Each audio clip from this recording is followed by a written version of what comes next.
Hi guys, welcome back to our Universal RideSafe channel. So the session today will be about safety helmets, and basically we're going to be covering different types of helmets and different features. Okay, so let's start off with an open face helmet. So an open face helmet is just like this, and basically we have no chin bar protection here. Yeah. But obviously compared to a full face helmet, normally you have a better field of vision. Okay, so we have a big disadvantage because we don't have a chin bar protector there, so in terms of safety, but we may have an advantage regarding the field of vision, so less material restricting your peripheral vision there. Yeah. With helmets, again, we're going to be talking about this in a bit, but make sure you have either a visor or a goggle. Yeah, so in this one we have visors, and obviously there are other features we will be talking about in a bit. So that's the safety helmet, and that's an open face style. Yeah, so an open face style. Now, secondly, you may have another style, and that style is called a full face helmet. So we got a full face helmet here, and as we can see straight away, we have a continuity when it comes to that shell here. So we have a nice chin bar protector here. Obviously we have a little bit more material, much more material than an open face helmet here in the front, which may limit a bit, restrict your peripheral vision. So when it comes to the field of vision there, obviously you need to be aware of that restriction. Yeah, so we have a full face helmet here, as we can see. And now lastly, regarding styles, this is called a modular helmet or a flip-up helmet, and basically it brings the best of both worlds really. So it can be used as an open face or as a full face as well. Obviously if you're using it as a full face, make sure this is nice and locked here. So we have some locking pin mechanisms in here, and that's locked. That gets locked once is in place. Yeah, so this is a flip-up modular helmet style. Okay, so some of these modular helmets will lock themselves in place here, and some of them won't. So be careful, be aware, do some research regarding that specific style if you buy a modular helmet there, and make sure that you understand whether it's legal or not to ride with it open, because some of them are not. Yeah, so make sure you do the checks regarding that specific model that you will buy if you do buy a modular helmet. Yeah, so that's a flip up there. And then secondly, we have standards as well. So in the UK, we have a safety standard, and this is actually an European standard there. It's called ECER 2205. 22 stands for Regulation 22, and then 05 stands for Amendment 05. There may be an Amendment 06 coming up there very, very soon in the European Union, which will be affecting new helmets. As of early 2021, it hasn't come in place yet, but there may be a Amendment 06 coming up. And what this regulation stands for, so what this standard stands for, is basically it means that this particular model of this particular manufacturer here, it has passed some strict safety tests at a government agency inside the European Union, and it has been deemed to be safe to use on a public road. Yeah. So it's imperative for you to make sure, before you buy a motorcycle safety helmet, to make sure your helmet is compliant to the current standards of the country that you'll be riding in. So if you're buying a helmet to ride in the UK or in Europe, then make sure it complies to the current regulations, in this case ECR 2205. If you're going to be riding in the USA, then make sure that it's compliant to that particular standard there, which is the DOT, the DOT standard. If you're riding in other countries around the world, make sure that your helmet is compliant to that specific context. Yeah. So in the UK is the ECR 2205. We've got the sticker there. Sometimes, depending on the model and the manufacturer that you're buying it from, the actual sticker will be on the strap of the helmet there, but it means the same thing. You know, if it's there, it means that your manufacturer have basically submitted this for testing, and it has been deemed to be safe to use on a public road. Okay, so that is the standard side. Obviously, we also have in the UK, so in the United Kingdom, there is a British standard as well, and that British standard, it's valid, okay?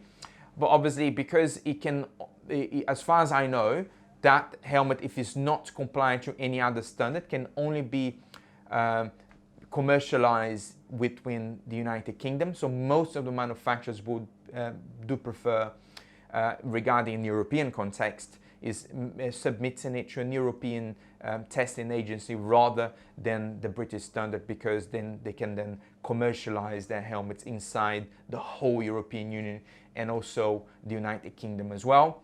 However, there are manufacturers out there that I know of that only manufacture motorcycle helmets with British standards, so they're very much alive, very much valid. They're not very common, but they're there.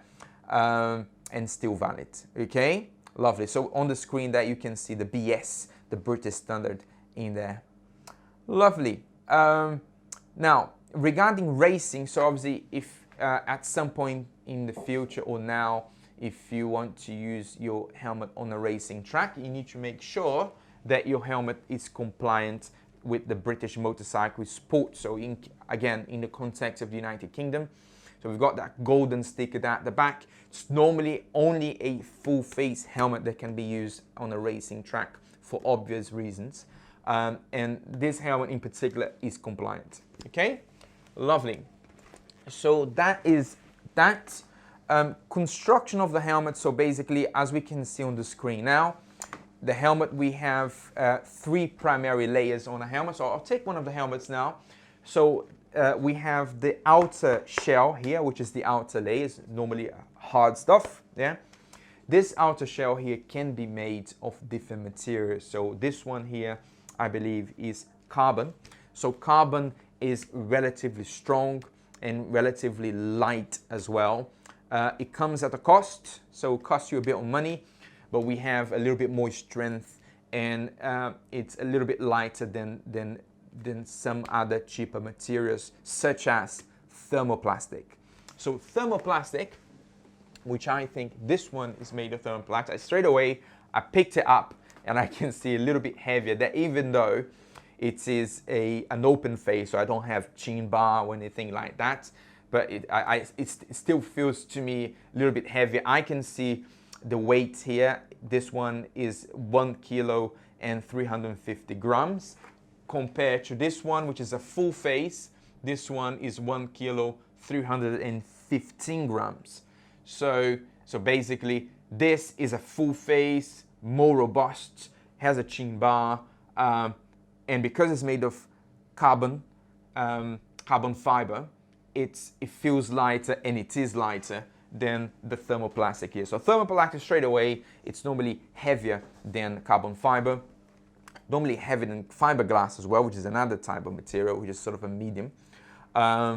It will give you a decent amount of protection if you ride within an urban context. However, if you're planning to do a lot of motorways, so 70 miles per hour, or if you're planning to do racing, I would highly advise you to get something stronger than thermoplastic, such as carbon fiber or fiberglass.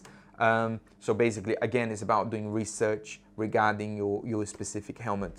Okay, now, so that's the outer shell there. And then secondly, internally, we have something called the impact absorbing liner, which is made of polystyrene. So the polystyrene is normally a white material that sits inside the helmet there, so between the outer shell and the textile lining. And the polystyrene is what gets the job done, really.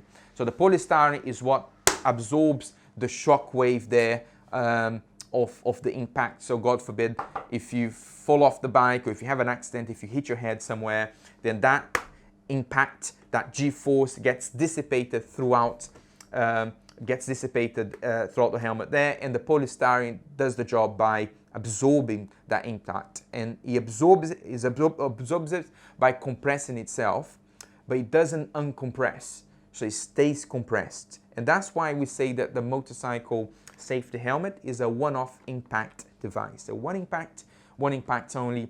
So if it has been impacted, what we advise you, highly advise you, is to replace your helmet, because that section on that specific polystyrene, it may be compromised. So therefore, on a second impact, it may not have the same consistency in terms of impact absorption. Okay, and that is the polystyrene. And then thirdly, we have another layer, which is the textile lining. And the textile lining basically is what gives you that nice comfortable fit. Yeah, so there in your chins and your forehead there.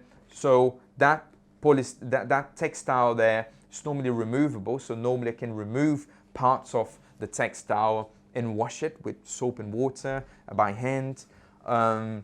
And if it's not removable for any reason, then perhaps using an antibacterial spray or something like that, which is designed for this specific purpose. Okay, and those are the three primary layers when it comes to a motorcycle safety helmet. So we have the outer shell, we have the inner part, which is the polystyrene, the impact absorbing liner, and then lastly we have the textile in there. Okay, we do have other features when it comes to safety helmets there.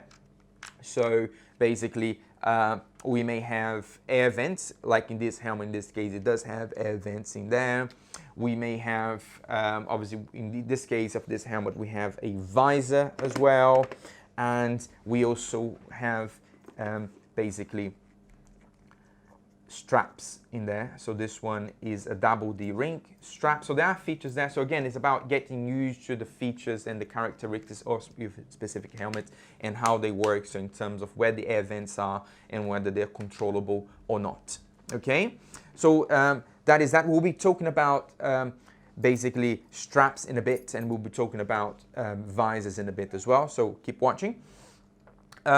Now, regarding the care of the helmet, so it's very important to ensure that you look after this helmet. Now, many people ask me, okay, so does it have an expiry date? Well, it actually does. Yeah, so it's not like food, obviously, but what you have to imagine is that a helmet gets impacted by ultraviolet light when it's exposed to sunlight on the road.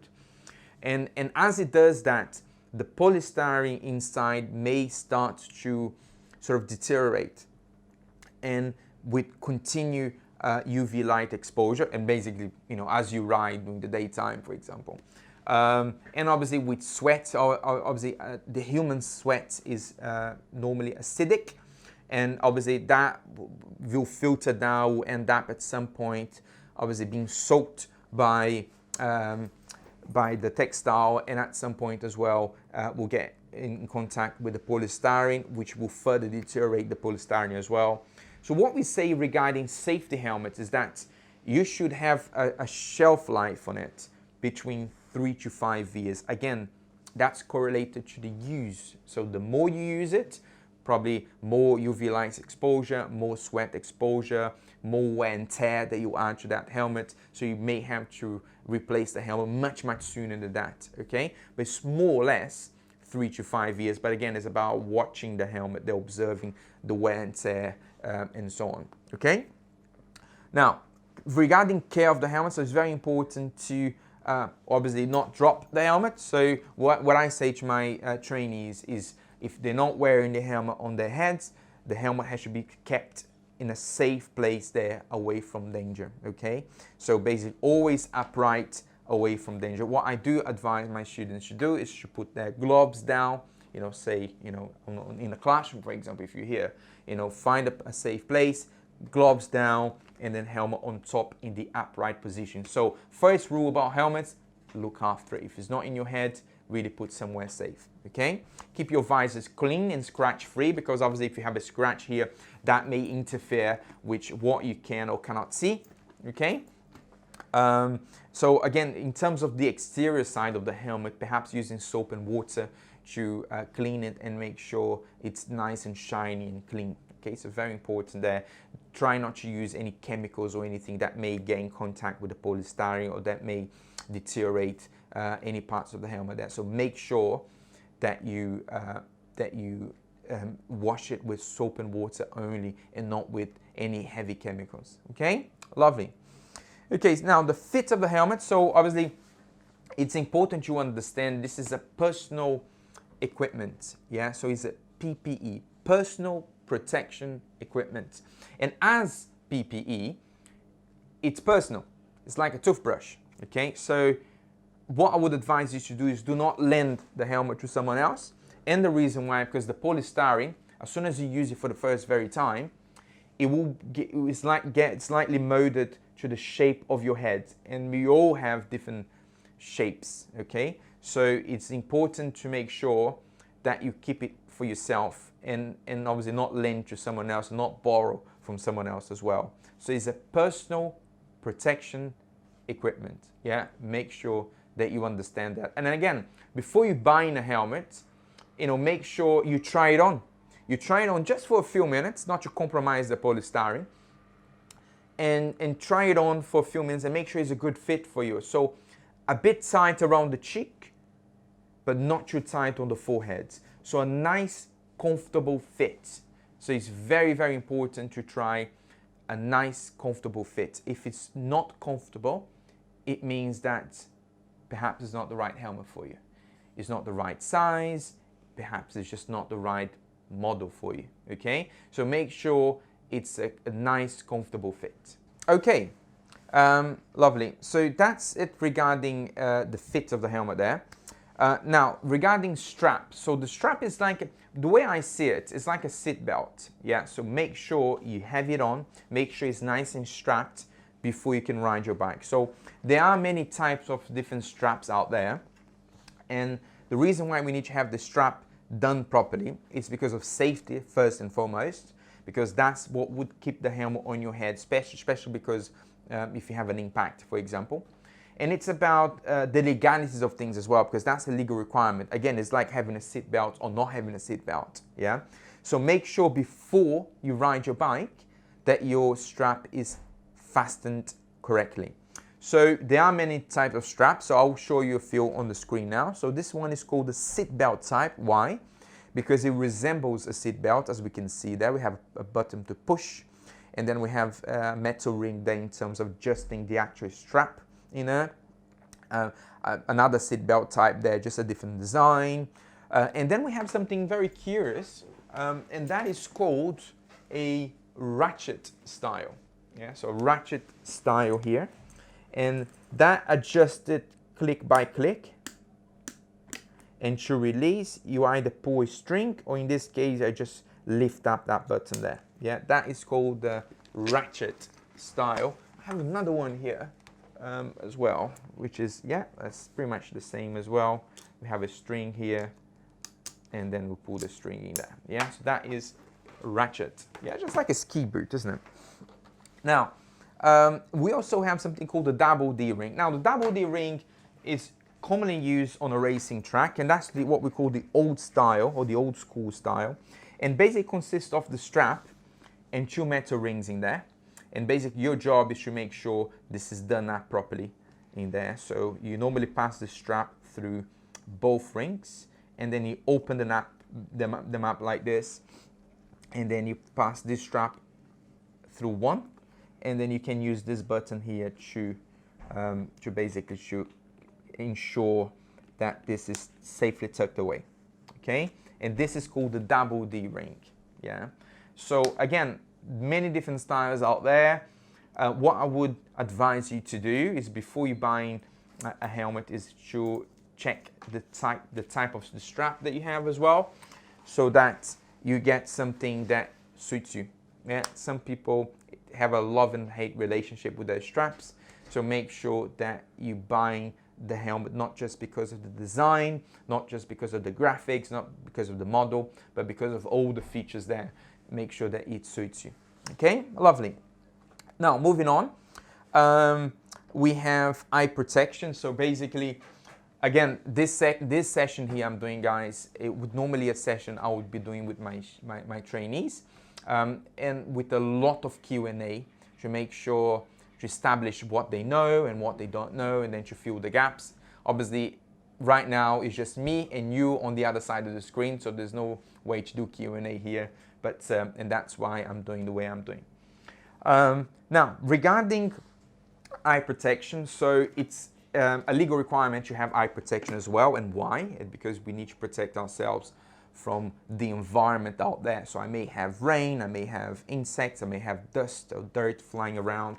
So, and that's the reason why we have a visor. Yeah. Now, if you do not have a visor, you need to have some kind of eye protection. Now, sunglasses won't do.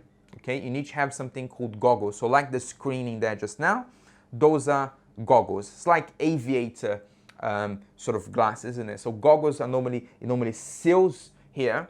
It has like a piece of rubber here, and so it's airtight, and basically that's designed for basically the riding aspect of motorcycling. So goggles.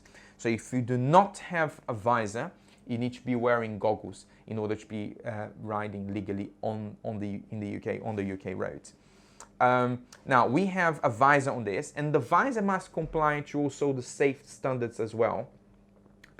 So basically, my helmet is already compliant, which I just checked, but also my visor needs to be compliant with the current regulations when it comes to visor. So in this case here, I have the E mark here, which basically is linked to that ECR 2205 standard that we have previously discussed, and it means that my helmet is legal on the road. Okay, some visors are not legal on the road, and because maybe they don't comply to the current regulations, or maybe because they may be tinted. Yeah, so tinted would be those iridium sort of, fully black or golden or fully blue. So what we call tinted visors. They are not road legal. They may be used on a racing track, or if you have a farm or private land, which is not a public road, but when it comes to the public road realm, you shouldn't be using them. So they're not road legal, okay? Now, there are some smoked visors. So I have here on this helmet here, and is what we call a drop-down sun visor or a smoked visor, and it's like this, yeah? And on the side of it, it says daytime use only. But again, I have my clear safety helmet here, and I also have my drop-down sun visor, which I can see my finger through it, yeah? So it means that it's not fully tinted or anything, just smoked, yeah? So that's the daytime use only feature in there, okay? Lovely. Now, eye protection, obviously if you have a helmet with a visor, for example, because of low temperatures or because of rain, you may have condensation, yeah? And the easiest way to deal with condensation is by lifting the visor a little bit there and making sure you got some air coming through. Obviously, again, before you set off for your riding, assess the climate conditions, make sure it's safe for you, and obviously you can always open your air vents if you know there's a chance of getting condensation. There are other features that we can do as well. So there are things that we can buy, such as this one here, for example, is a double, is a pin lock system, which is sort of an inner visor, and that helps to prevent some of that condensation there. We can also have sprays as well. So I have an anti-fog spray here, which I use sometimes when the climate conditions indicate that there's a possibility of having condensation. So I just use that on the inside of the visor there. I spray like this, and basically before you set off for your riding. There are things that we can do, such as wearing masks as well, so proper design. So just as we see on the screen right now. So we have what we call breathing mask there for motorcycles. That's the specific design for being inside a helmet. So for motorcycling purpose, so the hot air that you exhale will come down this way normally. Yeah, so that's a mask there. And obviously the anti-fog spray that I talked about.